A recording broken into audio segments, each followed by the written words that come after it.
Well, hey there, Sharon Horne-Ellstrom here. Welcome to day 188 of our Get Your Goals annual challenge. We're doing one thing every day to get what we want. I'm doing one thing every day to get what I want, and I hope you're doing one thing every day this year to get what you want as well. It doesn't have to be a big thing. Some days it's a little thing. Some days it's a little bit more challenging, depending on where we're at in our journey. Well, we're working our way through the SOAP framework, SOAP, story, options, action, and progress. To work on an area of our life, a relationship goal area of our life that we want to see some kind of a change or improvement in, right? Usually we want to see something improve or change before we take any action on it. So today, the A in SOAP stands for action. So what are we going to do? How are we going to decide what action to take? First, we need to analyze the options and alternatives we came up with yesterday, and we're going to use a tool called the Head, Heart, and Intuition tool to actually make a grid and add a little bit more objectivity to something that's usually very, very subjective. When we're thinking about our relationships and analyzing our relationships, it is a total subjective thing. How does it make us feel? How do we gauge what and how we feel about certain activities and certain things, especially with respect to the relationship we're looking at for this exercise?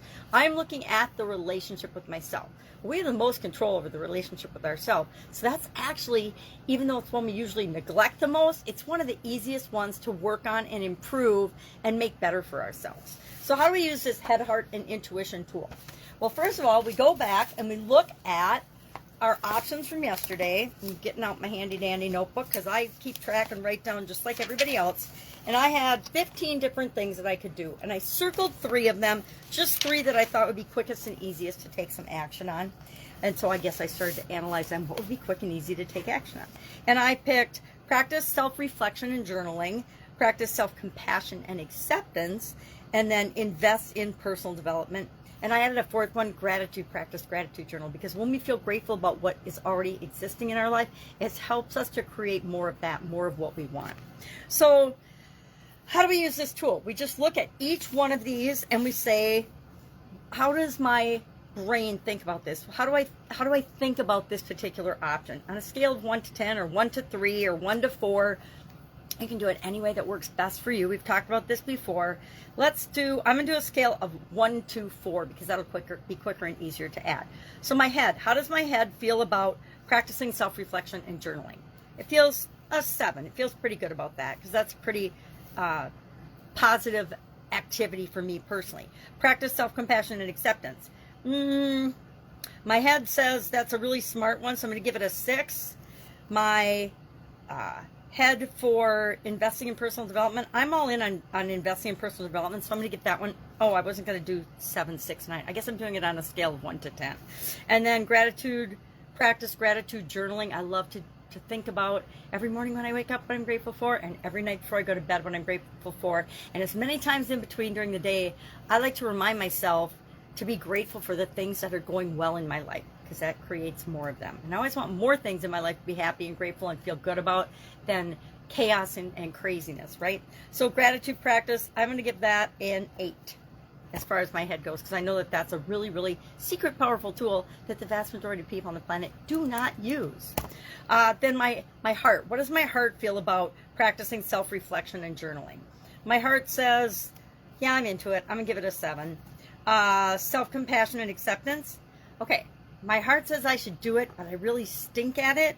So I'm going to give it about a 4 because my heart isn't always into being kind to myself. So that's probably one I need to work on more, but my heart isn't really in it. Invest in personal development. My heart's pretty in that. I'm going to give that an 8 because I do invest in personal development. I have a huge belief that continuous improvement, we're born and then we have to learn everything and figure it out along the way. And we do that through learning and growing in personal development. A lot of people believe that they go to school, they learn what they're going to learn, and then they kind of stop learning and growing. And the vast majority of people on the planet do not actually read and grow and continue to move forward in their life after formal education period, whatever it is for wherever you grow up. And then finally, gratitude. What does my heart say about gratitude? My heart knows gratitude is super duper effective, so I'm going to give that an 8. My intuition. What does my intuition say about practicing self-reflection and journaling. And this is kind of a subjective one, right? Your relationship with yourself, and then these 4 things that I picked to analyze, which is why I like this scale, because then it tells me, just looking at the numbers, what to take action on, so I don't have to think about it so much. But my intuition about practicing self-reflection and journaling, scale of 1 to 10. My gut says it's good, so I'm gonna give it an 8. Practice self-compassion and acceptance. My intuition is that I really need to do it, but I'm not very good about it. So I'm gonna give it a 7 because I think I should do it more. Invest in personal development. Again, my intuition and my experience has proven that to be really powerful in my life. So I'm gonna give that one, I'll give it a 7 too. And then gratitude practice, I know that one's awesome, so I'm gonna give that an 8.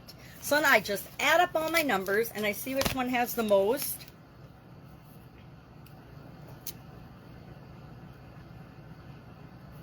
Oh wow, too many ties. All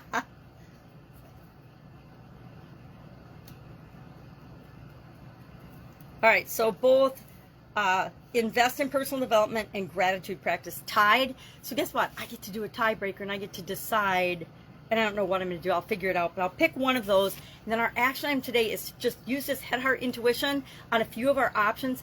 Pick the one that you want to take action on right now and take some action today. Let's say I invest in personal development.